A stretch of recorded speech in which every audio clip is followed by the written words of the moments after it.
Now we can use the select object tool to actually select objects in our scene, which makes sense. So in order to find the select object tool, we come up to our main toolbar, come across to the left side here, and we can see the select object tool there. We click on that to activate it. We can now come across to any object in our scene and select it. Once we select it, the object is highlighted, indicating that we have selected it.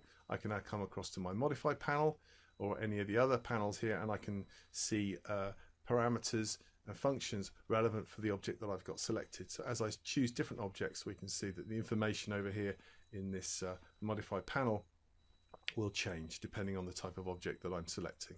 So this select tool is really useful for selecting objects so that we can access the various parameters from the modify panel or select other panels to gather or work or manipulate information relevant for that particular object that we have selected.